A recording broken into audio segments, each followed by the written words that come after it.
അസ്സലാമു അലൈക്കും വറഹ്മത്തുള്ളാഹി വബറകാതുഹു. ബിസ്മില്ലാഹി വൽഹംദുലില്ലാഹി വസ്സലാത്തു വസ്സലാമു അലാ റസൂലില്ലാഹ് വഅലാ ആലിഹി വഅസ്ഹാബിഹിൽ ഫായിസീന ബിറിളല്ലാഹ് അമ്മാ ബഅദ്. യാ റഹീമു കുല്ലു സരീഹിൻ വമക്രൂബിൻ വഗിയാസഹു വമആദഹു. യാ റഹീമു കുല്ലു സരീഹിൻ വമക്രൂബിൻ വഗിയാസഹു വമആദഹു. പ്രിയപ്പെട്ടവരെ, ഞാൻ ഇപ്പോൾ അവസാനമായി ഓതിയ യാ റഹീമു കുല്ലു സ്വരീഹിൻ വമക്രൂബിൻ വഗിയാസഹു വമആദഹു, ഇത് ഒരു ഫലപ്രദമായ വിശേഷപ്പെട്ട ഒരു പ്രാർത്ഥനയാണ്. ഓ റഹീമായ കാരുണ്യവാനായ അല്ലാഹുവേ, കുല്ലി സ്വരീഹിൻ, വേദനിച്ച് ഒച്ചവെച്ച് വിളിക്കുന്നവർക്ക് മുഴുവൻ കാരുണ്യം ചെയ്യുന്നവനെ, വമക്രൂബിൻ, ദുഃഖത്തോടെ വിളിക്കുന്നവർക്ക് ദുഃഖിതർക്കൊക്കെ കാരുണ്യവാനെ, വഗിയാസഹു വമആദഹു, അവരുടെ സഹായവും അഭയവുമായവനെ എന്നുള്ള ഈ ഒരു നാമം, ഇത് നമുക്ക് ഇന്ന് പഠിച്ചു വെക്കാം. ഇതിൻ്റെ പ്രത്യേകത എന്ന് പറയുന്നത്, മക്കളില്ലാത്തവർക്ക് മക്കളുണ്ടാകാനും, വിവാഹം മുടങ്ങിയ ആളുകളുടെ, വിവാഹം തടസ്സപ്പെട്ട ആളുകളുടെ വിവാഹം നടക്കുവാനും, ജയിൽവാസികൾക്ക് മോചനം ലഭിക്കുവാനും എല്ലാറ്റിനും ഉത്തമമാണ്. ഇത് നല്ല ശുദ്ധ മനസ്സോടുകൂടെ നിത്യവും ഓതിയാൽ പല അത്ഭുതങ്ങളും കാണുവാൻ സാധിക്കും. മക്കളില്ലാത്തവർ ഓതേണ്ടത് 390 വട്ടമാണ്. അതുപോലെ വിവാഹം മുടങ്ങിയവരും ഓതേണ്ടത് അത്ര തന്നെയാണ്. ഒരു ദിവസം 390 ഓതുക.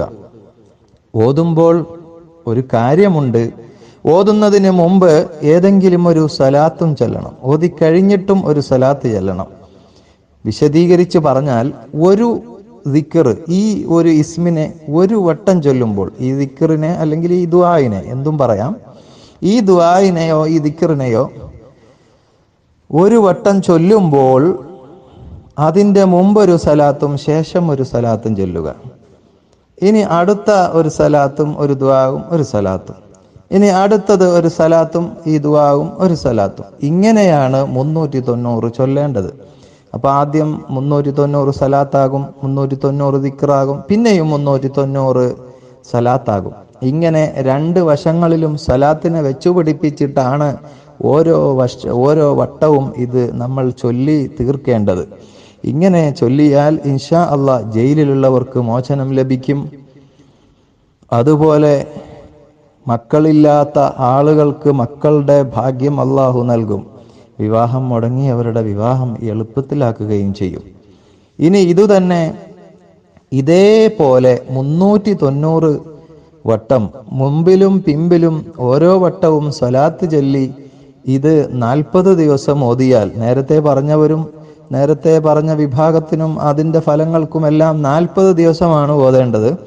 അതേപോലെ കടം വീടാനും ഇത് ഉപകരിക്കുമെന്നാണ് ഇപ്പോൾ രണ്ടാമത് ഞാൻ പറയുന്നത്.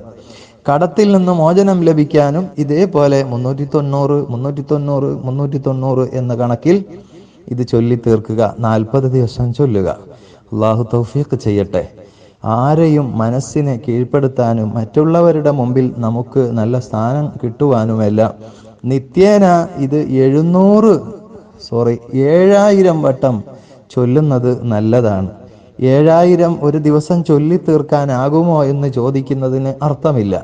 മനസ്സു വെച്ചാൽ 7000 അല്ല, അതിൽ കൂടുതലും ചൊല്ലാൻ നമുക്ക് സാധിക്കും. അർത്ഥം അറിഞ്ഞുകൊണ്ട് വേണം ചൊല്ലാൻ.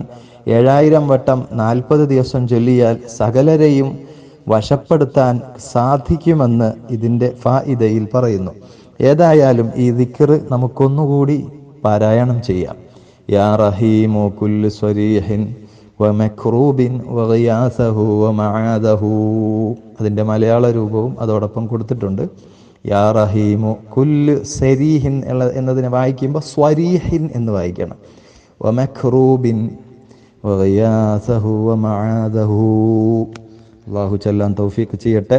ഇതിന് സലാത്തോടു കൂടെ ചൊല്ലേണ്ടത് സല്ലല്ലാഹു അലാ മുഹമ്മദ് സല്ലല്ലാഹു അലൈഹി വസല്ലം. യാ റഹീമു കുല്ലു സ്വരീഹിൻ വമക്രൂബിൻ വഗിയാസഹു വമആദഹു സല്ലല്ലാഹു അലാ മുഹമ്മദ് സല്ലല്ലാഹു അലൈഹി വസല്ലം. ഇതേപോലെ ചൊല്ലി തീർക്കുക. അള്ളാഹു നമ്മുടെ ആഗ്രഹങ്ങളൊക്കെ പൂർത്തീകരിക്കട്ടെ. ഈ ചാനൽ ഇതുവരെ സബ്സ്ക്രൈബ് ചെയ്തിട്ടില്ലെങ്കിൽ ചെയ്തിട്ട് പോവുക. അള്ളാഹു തൗഫീഖ് ചെയ്യട്ടെ.